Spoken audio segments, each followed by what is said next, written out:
Hello friends, एक बार फिर से स्वागत है हमारी समय गवर्नमेंट क्लास में। तो दोस्तों आज हम हिस्ट्री के पहले चैप्टर की सब्जेक्टिव की बात करेंगे। और दोस्तों ध्यान दीजिएगा, सब्जेक्टिव क्वेश्चन से पहले हम दोस्तों आपको ऑब्जेक्टिव क्वेश्चन पूरे अपलोड करा दिया गया है और हमने कोशिश किया दोस्तों कम से कम 40 से 50 क्वेश्चन विथ एक्सप्लेनेशन आपको बताने का फुल्ली प्रयास किया। दोस्तों ध्यान दीजिएगा, मतलब सब्जेक्टिव क्वेश्चन वही पढ़ेगा जो दोस्तों ऑब्जेक्टिव क्वेश्चन कवर कर लिया होगा। आप अभी तक ऑब्जेक्टिव क्वेश्चन कवर नहीं किए हुए हैं, चाहे वो हिस्ट्री हो, ज्योग्राफी हो, तो दोस्तों कम से कम उस वीडियो को देखिए।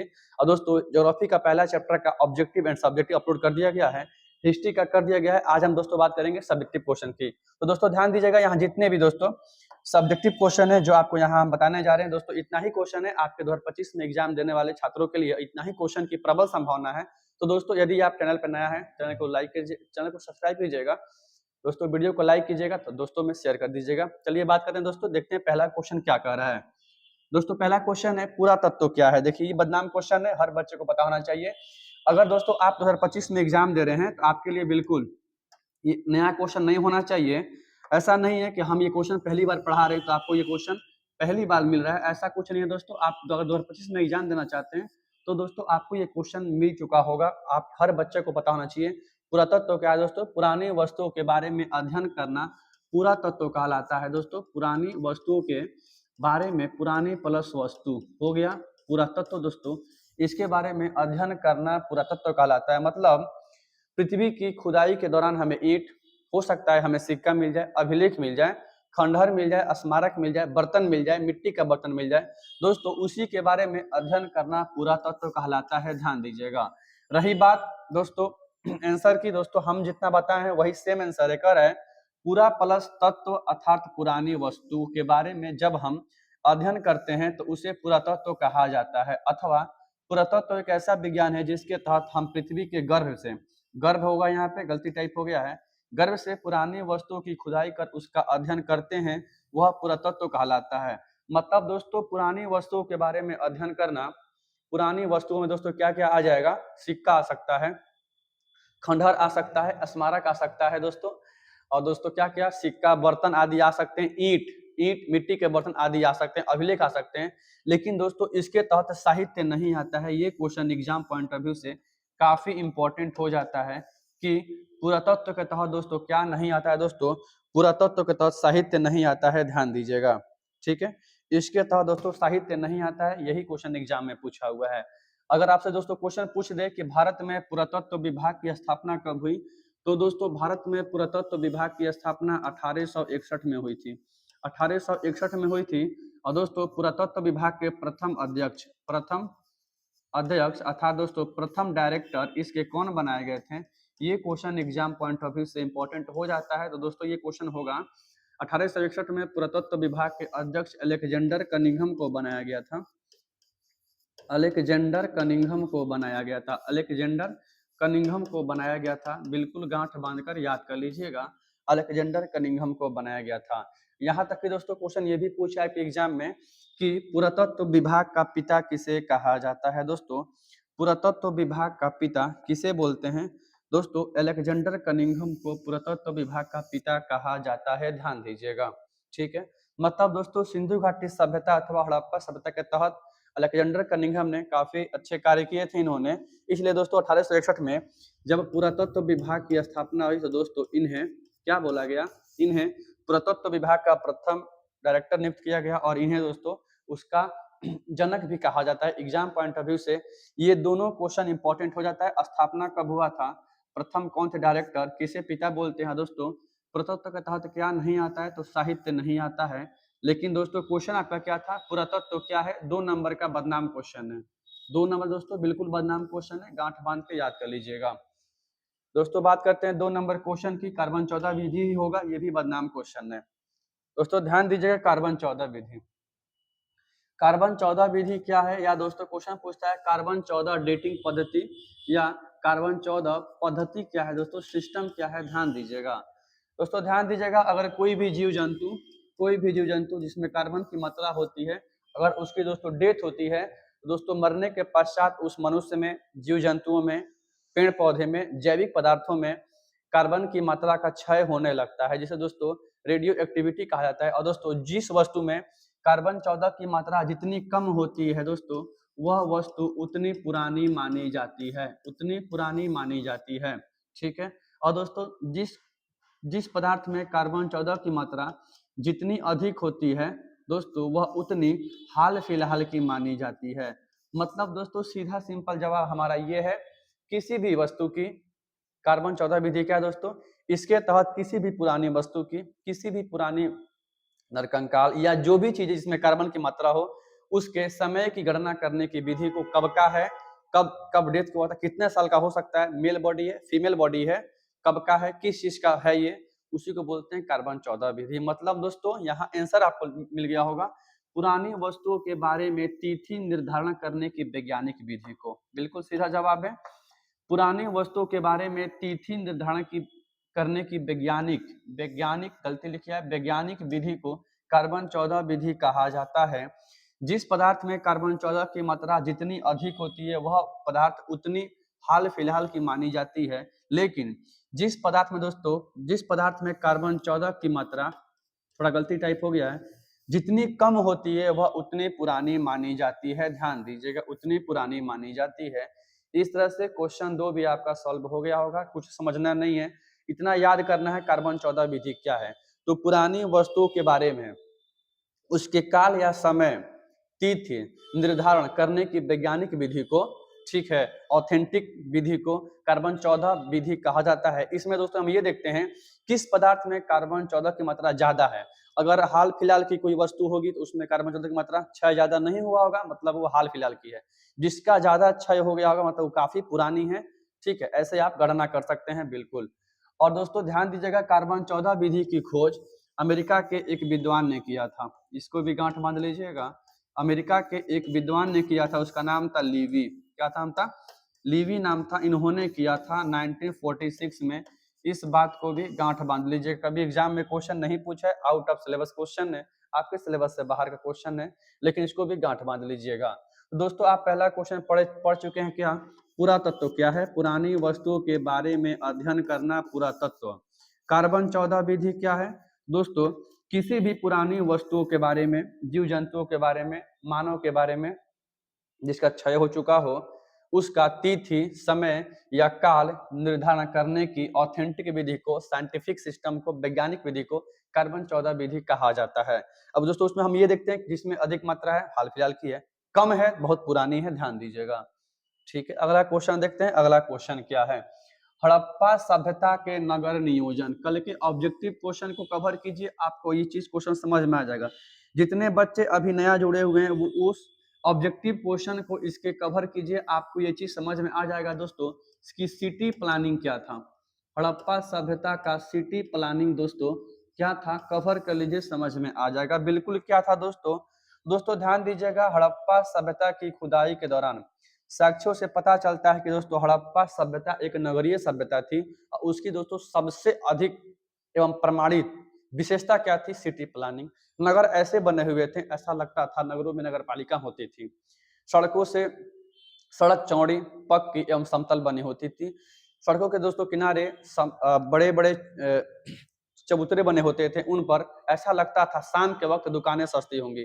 घर से दोस्तों निकलने वाली छोटी छोटी नालियां मुख्य नालों से जुड़ी होती थी, यहाँ तक कि दोस्तों हड़प्पा सभ्यता की सड़कें एक दूसरे को समकोण पे काटती थी, मतलब चौराहों का भी निर्माण किया गया था। ऐसी व्यवस्था कहीं देखने को नहीं मिलती है। वही आप बोल रहा है दोस्तों, हड़प्पा सभ्यता का नगर नियोजन, नगर योजना या नगर नियोजन का संक्षिप्त वर्णन करें।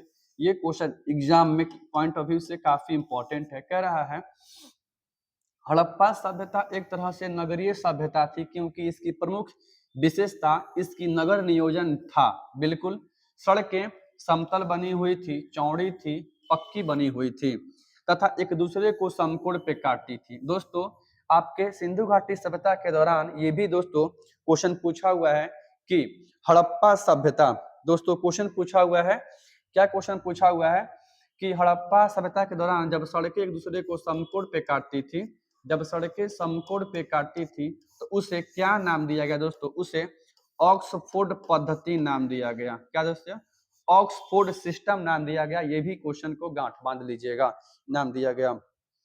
कॉल करते हैं थोड़ी देर में, चलिए 1 मिनट। चलिए दोस्तों ध्यान दीजिएगा, ये भी क्वेश्चन को गांठ बांध ऑक्सफोर्ड पद्धति का नाम दिया गया, ठीक है। अरे रख दे पागल आदमी। यहाँ तक कि दोस्तों क्या था, सड़कों के किनारे चबूतरे बने होते थे। ऐसा प्रतीत होता है कि इन चबूतरों पर शाम के वक्त दुकानें सजती होंगी। यहाँ पर अधिकांश भवनों के खुदाई के दौरान ऐसा देखा गया कि इसकी सफाई हेतु नगरपालिकाओं का भी निर्माण किया गया था। और दोस्तों इस तरह की व्यवस्था किसी अन्य सभ्यता में देखने को नहीं मिलती है, यही इसकी सिटी प्लानिंग थी। ऐसा कहा जाता है कि हड़प्पा सभ्यता की बनावट ऐसी थी, सड़कों की बनावट ऐसी थी, एक बार अगर हवा चलता था तो सड़क अपने आप ऑटोमेटिक साफ हो जाता था। ये भी इसकी प्रमुख विशेषता है। यहाँ तक कि लोथल को छोड़कर हड़प्पा सभ्यता के सभी नगर के दरवाजे पीछे की ओर खुलते थे। ध्यान दीजिएगा, उसका आगे की ओर खुलता था। यही इसकी दोस्तों सिटी प्लानिंग थी। ध्यान दीजिएगा, हड़प्पा सभ्यता के नगर योजना या नगर नियोजन में यही इसकी इंपॉर्टेंट दिखाई पड़ती है। इसको भी गांठ बांध लीजिएगा, ज्यादा सोचना समझना नहीं है। अब नगर योजना क्या है, नगर का प्लानिंग कैसे किया गया था, सिटी प्लानिंग कैसा था, कैसे बनावट थी, वो यहाँ दिखाया गया है। टेंशन नहीं लेना है। अगला क्वेश्चन देखते हैं। अगला क्वेश्चन क्या है, जल निकास प्रणाली के बारे में बिल्कुल हलवा क्वेश्चन है। मतलब हड़प्पा सभ्यता अथवा सिंधु घाटी सभ्यता का दोस्तों सबसे बड़ा नगर कौन था, मोहनजोदड़ो। कौन था, मोहनजोदड़ो था। इसकी दोस्तों सबसे प्रमुख विशेषता यह थी इसकी जल निकास प्रणाली, क्योंकि यहाँ से सबसे बड़ा स्नानागार का प्रमाण मिला है और घर से निकलने वाली छोटी छोटी नालियां मुख्य नालों से जुड़ी होने का भी यहाँ से प्रमाण मिला है। हर घर में निजी कुआं एवं कुआं और तालाब का साक्ष्य मिला है। ध्यान दीजिएगा, कह रहा है हड़प्पा सभ्यता की जल निकास प्रणाली का वर्णन करें। कह रहा है दोस्तों हड़प्पा सभ्यता का सबसे बड़ा नगर मोहनजोदड़ो था, पहला क्वेश्चन। जिसकी प्रमुख विशेषता यहाँ की जल निकास प्रणाली थी। अधिकांश भवनों की भावना लिखा है, भवनों की खुदाई के दौरान निजी कुआं, पर्सनली कुआं, स्नानागार का प्रमाण मिला है, जिसका उपयोग बड़े बड़े यज्ञ एवं अनुष्ठान के समय किया जाता था। घर से निकलने वाली दोस्तों छोटी छोटी नालियां सड़क के मुख्य नालों से जुड़ी होती थी ताकि पानी की उचित निकास हो सके। उपयुक्त कथनों से यह स्पष्ट होता है कि ऐसी व्यवस्था किसी अन्य सभ्यता में देखने को नहीं मिलती है। बिल्कुल 110%। हड़प्पा सभ्यता जैसी विशेषता अन्य सभ्यताओं में देखने को कभी नहीं मिली, क्योंकि दोस्तों विश्व की एकमात्र सभ्यता थी हड़प्पा सभ्यता, जो भारत के इर्द गिर्द विकसित थी, भारत में विकसित थी और प्रथम नगरीय सभ्यता थी। ध्यान दीजिएगा, यही इसकी जल निकास प्रणाली का प्रमाण है। जल के निकास को लेकर ऐसी कौन सी विशेषताएं थी जो हड़प्पा सभ्यता में सबसे अधिक फेमस थी। ध्यान दीजिएगा दोस्तों। बात करते हैं 5 नंबर क्वेश्चन की, मतलब अगला क्वेश्चन की दोस्तों बात करते हैं। अगला क्वेश्चन क्या है, अगला क्वेश्चन है 5 नंबर, हड़प्पा सभ्यता की धार्मिक जीवन। देखिए रिलीजियस लाइफ कैसा था, इनका धार्मिक जीवन कैसा था। ध्यान दीजिएगा दोस्तों, धार्मिक जीवन के बारे में क्वेश्चन पूछा हुआ है, धर्म से जुड़ा हुआ। ध्यान दीजिएगा दोस्तों, अधिकांश भवनों की खुदाई के दौरान, दोस्तों ध्यान दीजिएगा, अधिकांश भवनों की खुदाई के दौरान कहीं भी मंदिर का प्रमाण नहीं मिला है। लेकिन दोस्तों भवनों की खुदाई के दौरान अधिक मात्रा में कांसे की नर्तकी की मूर्तियां मिली है। यहाँ तक कि नारियों की मूर्तियां भी प्राप्त हुई है, जिसके गर्भ से पौधा निकलता दिखाई दिया है। मतलब कहीं ना कहीं दोस्तों हड़प्पावासी उस गर्भ को धरती मानते थे और धरती में ही पेड़ पौधा होता होगा, उसकी वो पूजा करते थे, ऐसा प्रतीत होता है दोस्तों। यहाँ तक कि दोस्तों यहाँ के लोग पीपल के पेड़ की पूजा करते थे। और दोस्तों कुबड़ वाला बैल विशेष पूजनीय था। क्या, कुबड़ वाला बैल विशेष पूजनीय था। ध्यान दीजिएगा, पशुपति की भी मूर्ति मिली है, अर्थात दोस्तों शिवलिंग का भी प्रमाण यहाँ से मिला हुआ है।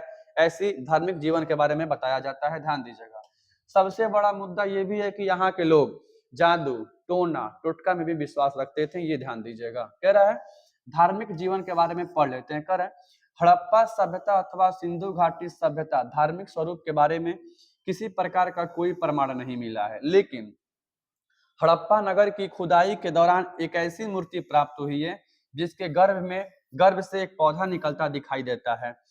कहीं ना कहीं हड़प्पावासी धरती को उर्वरता की देवी मानकर उसकी पूजा करते थे, ऐसा प्रमाण देखा गया है। यहाँ तक कि दोस्तों यहाँ के लोग पीपल के वृक्ष के पूजा के साथ साथ कुबड़ वाले बैल को भी पूजते थे। कुबर नहीं, कुबड़ वाला बैल होता था। यहाँ तक कि दोस्तों तंत्र मंत्र जादू टोना टोटका में भी यहाँ के लोग विश्वास करते थे। और दोस्तों शिवलिंग का भी प्रमाण यहाँ से मिला है, ये भी आप क्वेश्चन को गांठ बांध लीजिएगा। पशुपति महादेव की मुद्रा भी यहाँ से मिली हुई है। यही दोस्तों आपका धार्मिक जीवन के बारे में क्वेश्चन एग्जाम में बना हुआ है, ध्यान दीजिएगा। हमारा बस आपसे यही रिक्वेस्ट है कि आप एक एक वीडियो को अधिक से अधिक कवर कीजिए, जितनी बार हो सके उसको एनालिसिस कीजिए, क्वेश्चन को लिखिए, तब समझ में आएगा।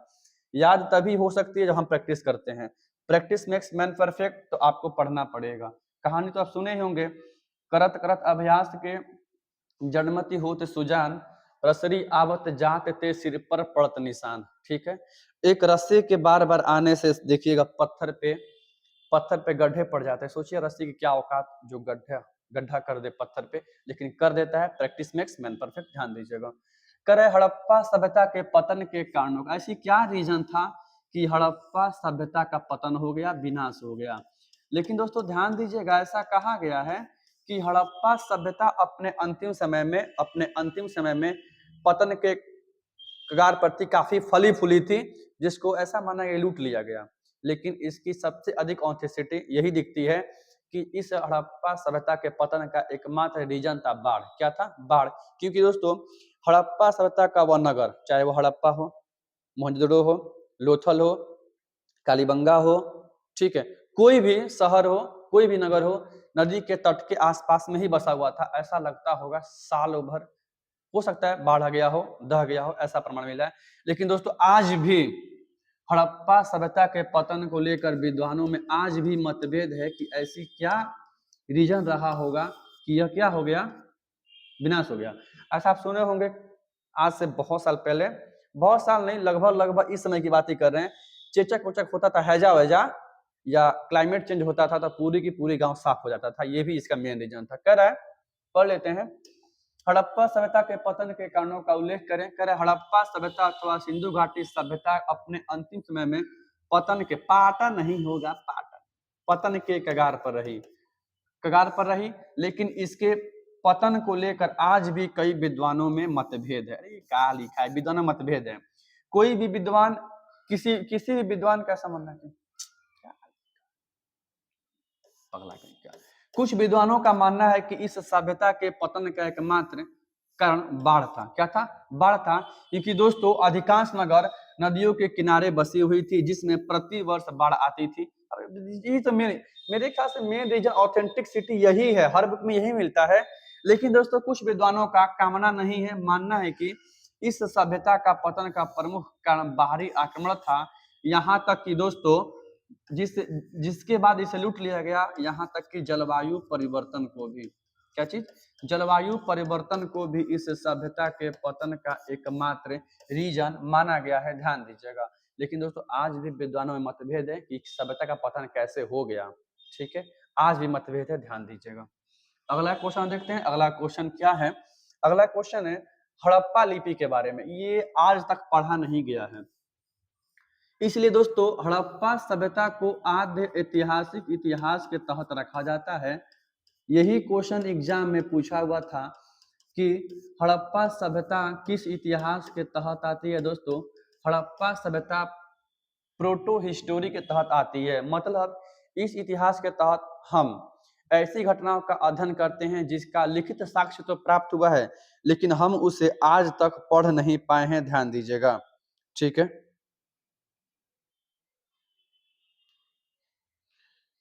चलिए दोस्तों देख लेते हैं क्वेश्चन।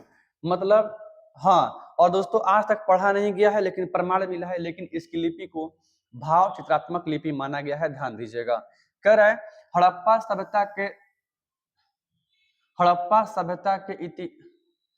सभ्यता को अर्ध इतिहास के तहत रखा जाता है, आद्य इतिहास के तहत, जिसके तहत इस लिपि को आज तक पढ़ा नहीं जा सका। ऐसा मानना है कि इस सभ्यता की लिपि भाव चित्रात्मक थी। ऑप्शन डी में एग्जाम में पूछा हुआ था, जो दाएं से बाएं और फिर बाएं से दाएं लिखी जाती थी। कुल मिलाकर दोस्तों इसमें 250 से 400 लिपि के संकेत मिलने का प्रमाण प्राप्त होता है, ध्यान दीजिएगा।